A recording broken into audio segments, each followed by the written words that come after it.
எல்லாருக்கும் வணக்கம். நம்ம இன்னைக்கு டிஎஸ்கே டைரிஸில் என்னத்தை பற்றி டிஸ்கஸ் பண்ண போகிறோம்னாக்க,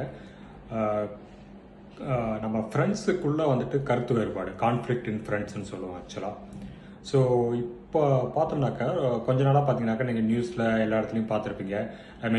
ஃப்ரெண்ட்ஸ் எல்லாம் ஒன்றா போவாங்க. ஆனால் ஏதோ ஒரு சின்ன அவங்களுக்குள்ள கருத்து வேறுபாடுனால பார்த்தீங்கன்னாக்கா பெரிய அது வந்து ஒரு சண்டையில் முடியும். ஈவன் அதுக்கு மேலேயும் வந்துட்டு நிறையா இன்சிடென்ட்ஸ் வந்து நம்ம ஊரில் நடந்துகிட்ருக்கு ஆக்சுவலாக.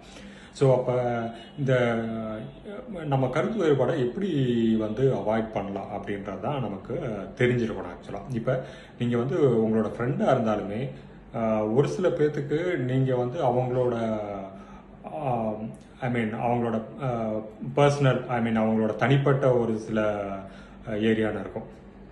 ஸோ அதை பற்றி பேசும்போது அவங்க வந்து கொஞ்சம் டென்ஷன் ஆகிடுவாங்க.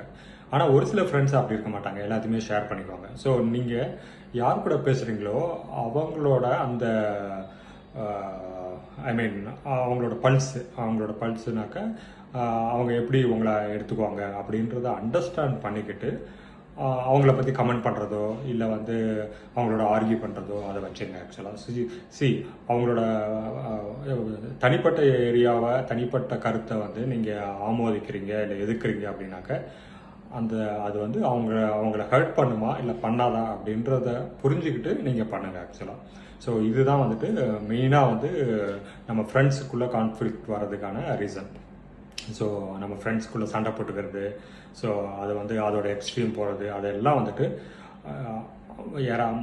ஈவன் உங்களை ஃப்ரெண்டாக இருந்தாலுமே அவங்கள ஹர்ட் பண்ணிச்சுன்னா ஓகே சாரிப்பா நான் ஏதோ தெரியாமல் சொல்லிட்டேன், அந்த மாதிரி யாரோ ஒருத்தர் அவங்களோட ஈகோவை விட்டுட்டு இது பண்ணிட்டீங்க, கூல் பண்ணிட்டீங்க அப்படின்னாக்கா அந்த பிரச்சனை அதோட முடிஞ்சிடும் ஆக்சுவலாக. அதுவும் இல்லாமல் ஒரு சில பேர் என்ன பண்ணுவாங்கனாக்கா ஃப்ரீயாக இருக்கா அப்படின்றதுக்காக அவங்களோட பர்சனல் ஸ்பேஸு அவங்களோட தனிப்பட்ட வாழ்க்கை அதை எல்லாத்தையுமே கிண்டல் பண்ணுறது, கேலி பண்ணுறது, அந்த மாதிரி இருப்பாங்க. ஸோ முடிஞ்ச வரைக்கும் அது அவங்களுக்கு பிடிக்கல அப்படின்னாக்கா அவாய்ட் பண்ணுங்கள். ஸோ அவங்க வந்து எந்த லிமிட்டோட இருக்கணும்னு நினைக்கிறாங்க அப்படின்ற அந்த வேவ் லென்த்தை புரிஞ்சுக்கிட்டு நீங்கள் அவங்களோட ஆர்கியூ பண்ணுங்கள் இல்லை டிபேட் பண்ணுங்கள், அது நல்லது ஆக்சுவலாக. ஓகேவா? ஸோ ஃப்ரெண்டோட கான்வர்சேஷன் எப்பயுமே ஒரு ஹெல்த்தி கான்வர்சேஷனாக வச்சுங்க. அது வந்து உங்களோட ஃப்ரெண்ட்ஷிப்பை ரொம்ப நாளைக்கு எடுத்துகிட்டு போகும். ரொம்ப சந்தோஷமாக இருப்பீங்க ஆக்சுவலாக. ஓகேங்களா? ஸோ இதுதான் சொல்லணும்னு நினச்சது. தேங்க்யூ.